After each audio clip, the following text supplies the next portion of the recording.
सांप्रदायिक दलों को हराने के लिए टैक्टिकल वोटिंग करे सेकुलरिज्म के हामी। आज बसपा के मुस्लिम कैंडिडेटों को भाजपा की जीत की गारंटी बताया जा रहा है, या ये कहें कि आपसे आसुरी शक्तियों के द्वारा कहलवाया जा रहा है। कल यानी 2019 में जीत की गारंटी थी, बसपा आज क्यों नहीं जीत की गारंटी है? यह आपकी सोच को कैप्चरिंग किया हुआ है, तभी तो आप ऐसा सोचते हो जैसा मनुवादी सोच आपको सोचने को कहती है। जब 2019 के आम चुनाव में बसपा जीत की गारंटी थी तो आज भी है। यहाँ के सियासी हालात दलितों, पिछड़ों को अपने साथ या उनके साथ मिलकर ही सांप्रदायिक शक्तियों को मात दी जा सकती है। मैं यह नहीं कहता कि बसपा ही जीत की गारंटी है। मेरा कहना है कि जहां भी सांप्रदायिकता के विरुद्ध जिस भी दल का कैंडिडेट अपने साथ मजबूत वोट बैंक लिए हो, उसकी सियासी नाव में खामोशी के साथ बैठकर सांप्रदायिक शक्तियों को सियासी सबक सिखाने का सबूत दें।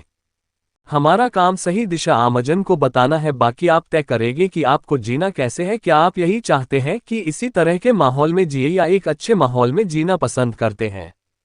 खैर, सांप्रदायिकता का खेल खेलकर राज करने वाले दल को जो भी हरा रहा है उसके पाले में जाकर खड़ा हो जाना चाहिए, यही सियासी तकाजा है। और अगर आप किसी दल या व्यक्ति की गुलामी करके वोटिंग करोगे तो आप भी सांप्रदायिकता को बाने वाले दल को जिताने में भागीदार बन रहे हो। टैक्टिकल वोटिंग की जरूरत है। अगर आपने टैक्टिकल वोटिंग की तो परिणाम ऐसे आएंगे जैसा आप चाहते हैं और देश के लिए बेहतर है। और अगर आपने किसी की मोहब्बत में आकर वोटिंग की तो परिणाम ऐसे आएंगे जैसे आरएसएस और सांप्रदायिक दल या सोच चाहती है। ये आपको तय करना है कि आप क्या चाहते हैं।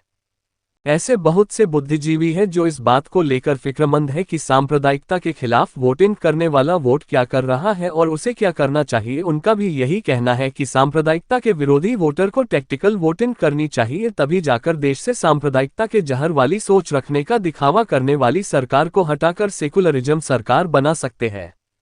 आपको अगर याद नहीं तो हम याद दिलाते हैं कि जब सांप्रदायिकता के खिलाफ सेकुलरिज्म के हामी टैक्टिकल वोटिंग करते थे और सांप्रदायिकता के सबसे बड़े हामी लालकृष्ण आडवाणी ने कहा था कि सेकुलरिज्म के हामी वोटरों ने हमें टैक्टिकल वोटिंग करके हरा दिया है, इसका हमारे पास कोई इलाज नहीं है। ये होती है टैक्टिकल वोटिंग की ताकत, इसे पहचाना बहुत जरूरी है। भविष्य की बात दिमाग से निकाल दीजिए कि यह जीतकर सांप्रदायिक दलों से मिलेंगे तो बाद में देखेंगे। पहले सांप्रदायिकता के हामियों को हराकर उसे कमजोर कर दीजिए। अगर वह कमजोर हो जाएंगे तो इनसे, जिन्हें हम उनके विरुद्ध जिता रहे हैं, उनसे निपटना आसान है इस हालात के मुकाबले। बाकी आप जाने कि क्या बेहतर है और क्या नहीं है।